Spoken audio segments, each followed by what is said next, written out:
what's up you guys? Marty here with GuitarJamz.com. I'm going to give you a couple of soloing tips for the beginner that's trying to, they know the pentatonic scale, but they want to know a couple of cool things or some things to think about. I see it all the time. People know the scale, but then they don't know what to do with it. I've got some awesome DVDs. I've gotten great feedback on them. I'm going to leave the ones that I think pertain to you, the people that I was just saying. I'm going to leave those in the little information box so you can check those out if you want. But I'm going to show you a couple of tips right now. Right off the bat, there's a cool little sequence that will help your technique and just get you digging into the scale a little more, like get more comfortable with the shape of the scale. And it sounds like this.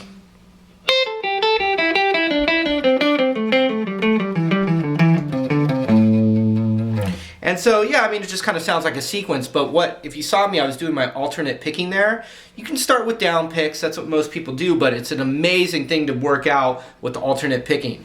I have a very important practice tip for you guys out there. It's the most important one, and it's also the most difficult one for people to follow by, including myself, which is to practice this stuff super slow. Now, when you're jamming, it's fine. You're jamming, just don't think about anything. You just want whatever to come out, right? But when you're working on something, let's say it's only for 5 minutes, go super slow. You'll get the mechanics quicker that way than trying to blaze through all this stuff and have it be all sloppy. A lot of people don't listen to me on that one, but I'm telling you, from my own experience, it's what you need to do. So we're gonna just stick with the A minor pentatonic scale.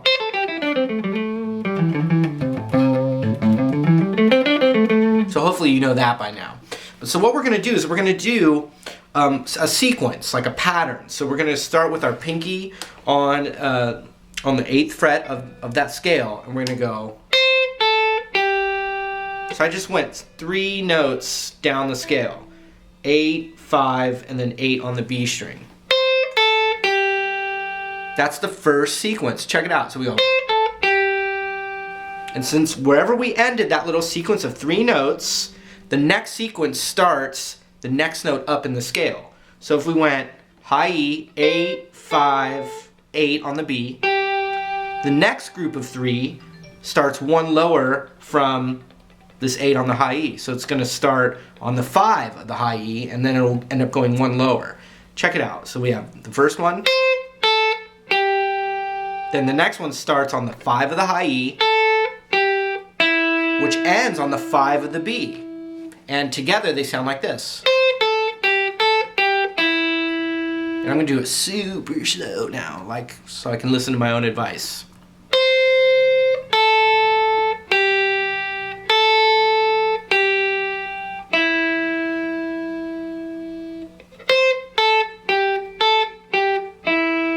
I try to get that first before you move on to the next 2 patterns, but I'm going to show them to you.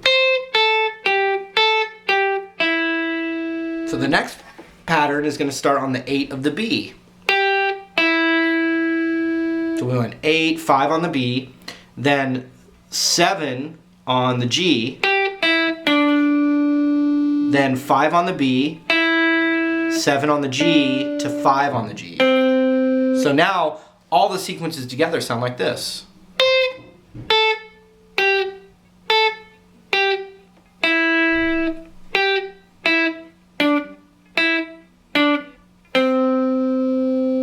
Now the next groups, the next little set of patterns are my favorite ones. They just use the whole step stuff, not the longer ones. So we've got. So now we want to go on the G string. We're going to go 7, 5, and then 7 on the D. Then we go 5 on the G, 7 on the D, 5 on the D. So check it out.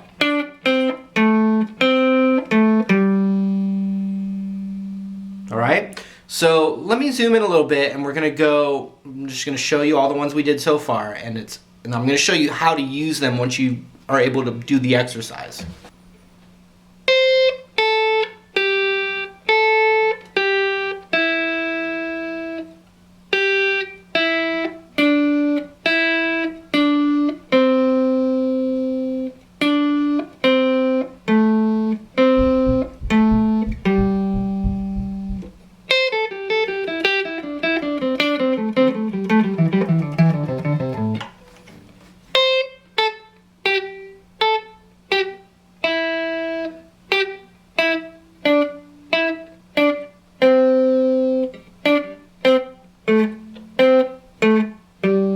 And so follow the same pattern. Now we're on the D, and we go 7, 5, 7, 5 on the D, 7 on the A.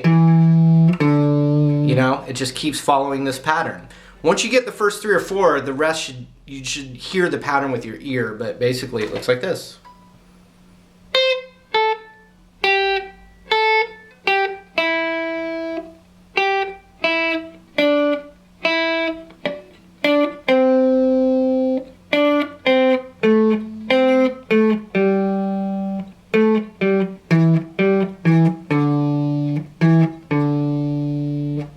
So now we have to get, as the pattern goes, we have to go back to the 8th with our pinky on the low E. So we have, so 7, 5 on the A, 8 on the E, so back to 5 on the A, and then 8, 5 on the low E. Now watch if I just add a little of my own character of playing, you know, for a lot of years. Sorry, wrong spot.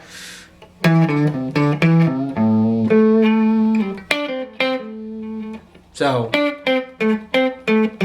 instead I didn't finish the pattern and I have a lick. Watch, if I start with a little bend, then I do it.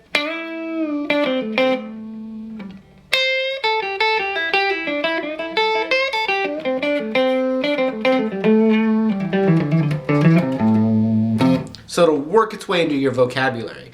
Okay, all right, one more time the pattern.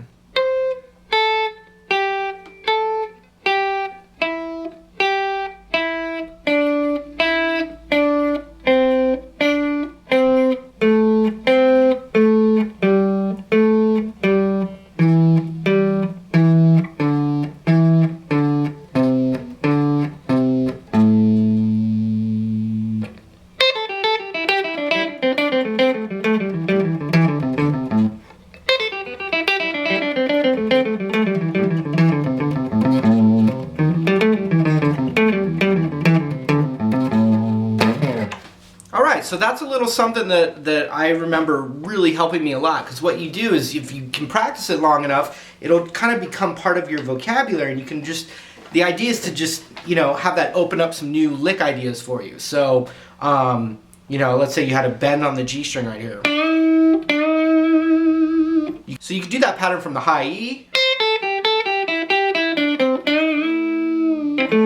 into a lick. You could do a lick, then part of the pattern. Alright, so just a little, you know, a little something. There's all kinds of amazing things about that exercise if you're just trying to learn how to solo that will, you know, work your coordination, your dexterity, you know, the skills of your left and right hand together, you know, patting and circling, the whole thing. But, you know, the basic point of this particular lesson is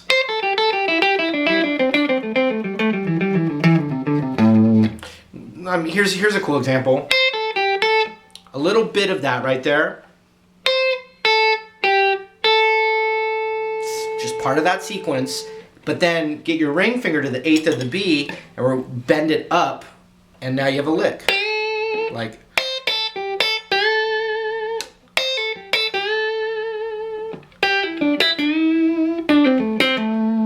All part of that pattern.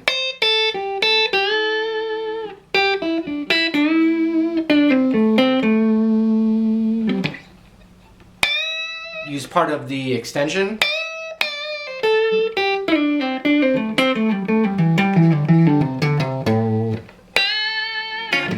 Etc.